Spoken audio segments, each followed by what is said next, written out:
Salam selamat pagi saudara yang terkasih. Kembali berjumpa dengan kami dalam program Kehanjak 777. Apa kabar semuanya? Saya percaya di pagi hari yang indah ini kita dapat bangun dan kekuatan dan semangat dan pengharapan di dalam Tuhan.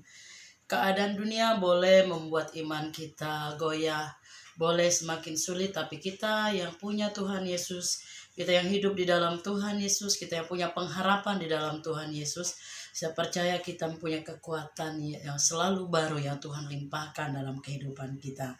Saudara yang terkasih, sebelum kita mulai segala sesuatu, saya mengajak kita merenung bagian firman Tuhan yang terambil hari ini dalam Roma pasal 5 ayat 1 sampai 5. Demikian firman Tuhan. Sebab itu kita yang dibenarkan karena iman, kita hidup dalam damai sejahtera dengan Allah oleh karena Tuhan kita Yesus Kristus. Ayat 2. Oleh Dia kita juga beroleh jalan masuk oleh iman kepada kasih karunia. Di dalam kasih karunia itu kita bermegah dalam pengharapan akan menerima kemuliaan Allah. Dan bukan hanya itu saja, kita malah bermegah juga dalam kesengsaraan kita. Karena kita tahu bahwa kesengsaraan itu menimbulkan ketekunan. Dan ketekunan menimbulkan tahan uji. Dan tahan uji menimbulkan pengharapan. Amin. Tuhan Yesus memberkati kita saudaraku yang terkasih dalam Tuhan. Saya percaya di pagi hari ini firman Tuhan mengatakan bahwa di dalam Tuhan Yesus ada pengharapan. Saudaraku yang terkasih, apa sih pengharapan? Secara sederhana pengharapan adalah kita mengharapkan sesuatu yang kita inginkan untuk menjadi nyata dalam kehidupan kita. Sepanjang usia, sepanjang kehidupan kita, ada banyak hal-hal yang kita harapkan. Mungkin ada yang sudah terwujud, mungkin ada yang masih belum. Bahkan sampai hari ini kita tetap berharap. Saudaraku yang terkasih dalam Tuhan Yesus Kristus, sebagai orang yang percaya dan meyakini keselamatan di dalam Tuhan Yesus, kehidupan yang kekal, itulah dasar dari kita berharap. Dasar dari orang percaya berharap adalah janji kebenaran firman Tuhan. Alkitab mencatat, aku menyertai kamu sampai selama-lamanya. Aku menyediakan tempat bagimu.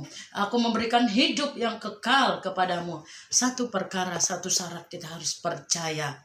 Memberikan hidup kita kepada Tuhan. Saudaraku, rupanya pengharapan ini yang pertama itu adalah merupakan proses. Roma 5 tadi mencatat, dari kesengsaraan menimbulkan ketekunan. Dari ketekunan menimbulkan tahan uji. Dan dari tahan uji menimbulkan pengharapan. Pengharapan merupakan satu proses, saudara. Tidak langsung jadi. Di dalam pengharapan kita melewati tahap-tahap.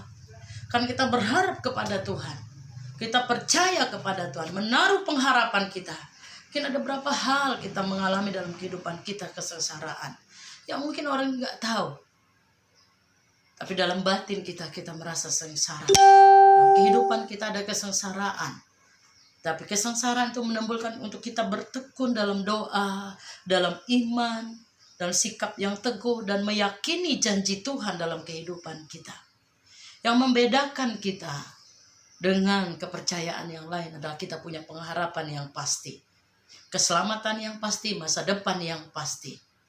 Yeremia 29 ayat 11 mencatat, aku memberikan masa depan yang penuh pengharapan. Saya percaya Alkitab ini adalah firman Tuhan yang berkuasa, yang membuat roh kita hidup, membuat kehidupan kita diberkati. Kalau saudara tidak mempercaya firman, tidak usah dibaca, tidak usah dibuka saja. Ini bukan hanya sekedar tulisan, ini adalah firman yang hidup, yang menghidupkan roh. Alkitab mencatat perkataanku adalah roh dan kehidupan.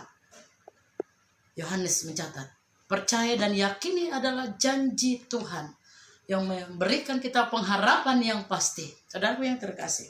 Tapi hari ini Alkitab mencatat kita harus melewati proses ini.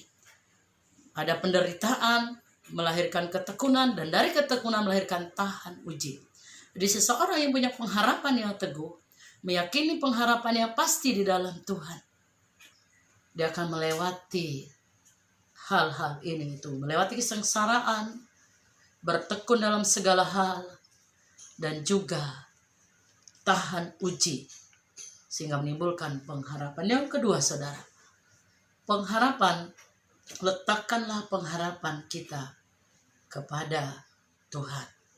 Jangan meletakkan pengharapan kita kepada manusia atau kepada hal-hal yang di luar Tuhan. Yeremia 17 ayat 5 mengatakan, terkutuklah orang yang mengandalkan manusia. 7 dan 8 selanjutnya, diberkatilah orang yang mengandalkan Tuhan.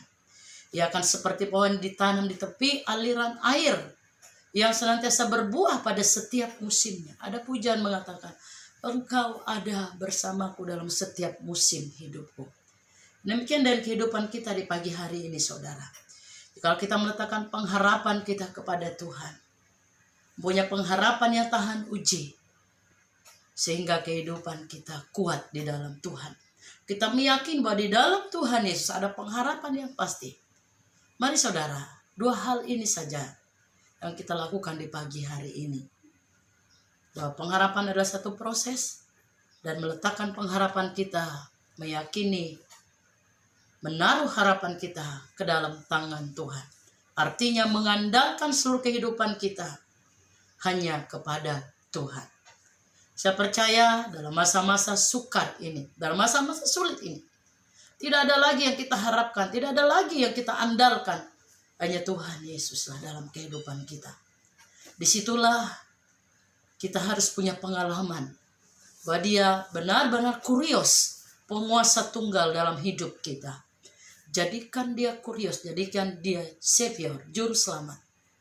Akui kemahakuasaannya, akui karyanya dalam hidup kita, sehingga pengharapan kita menjadi pengharapan yang pasti dan tidak mengecewakan, karena ada janji kemenangan di dalam Tuhan. Tuhan Yesus memberkati kita semua. Mari kita berdoa, saudara. Bapa, di dalam nama Tuhan Yesus, terima kasih buat pagi hari ini. Terima kasih buat kekuatan kesehatan yang Kau limpahkan dalam kehidupan kami. Hari ini kami belajar kebenaran firman Tuhan, bahwa di dalam pengharapan kami harus melewati setiap proses. Kuatkan dan teguhkan setiap kami yang mendengar renungan firman ini. Ajarkan kami menghormati firman-Mu, tidak menganggap remeh setiap benih firman ditabur oleh hamba-hamba-Mu. Berkati setiap hati yang terbuka, berkati setiap kehidupan yang terbuka, dan menerima setiap benih firman Tuhan. Tuhan membalas setiap jerih payah pengorbanan mereka. Terima kasih Bapa, dan pagi hari ini juga kami mengakui kemahakuasaan kedaulatan-Mu dalam hidup kami. Walaupun di masa-masa sulit dan sukar ini, kami tetap menaruh pengharapan kami kepada-Mu ya Tuhan Yesus. Terima kasih buat kasih setia dan rahmat-Mu. Kami tak lupa berdoa terus bagi jemaat GPPK Karis Palangkaraya, Tangkiling dan KDP dimanapun berada. Dari anak sekolah minggu, pemuda remaja dan orang tua Tuhan, melawat dan memberkati mereka, melihat apa menjadi pergumulan dan masalah mereka. Yakinkan mereka bahwa pengharapan kami di dalam Tuhan Yesus adalah pengharapan yang pasti dan tidak mengecewakan. Berdoa memberkati kota kami Palangkaraya, Kalimantan Tengah, bangsa Indonesia ini. Terima kasih Bapak, berdoa bagi GPPK seluruh Indonesia juga, Tuhan memberkati. Terima kasih buat hari ini Tuhan. Kiranya Bapak di surga berjalan di depan kami dan memberikan kami kemenangan. Nilai hidup kami ya Bapak, kami serahkan ke dalam tangan Tuhan. Segala kemuliaan hormat kami naikkan bagi-Mu Bapa. Dan di dalam nama Tuhan Yesus Kristus yang berkuasa, kami sudah berdoa dan mengucap syukur. Haleluya. Amin. Selamat pagi, salam sehat, tetap semangat. Tuhan Yesus memberkati.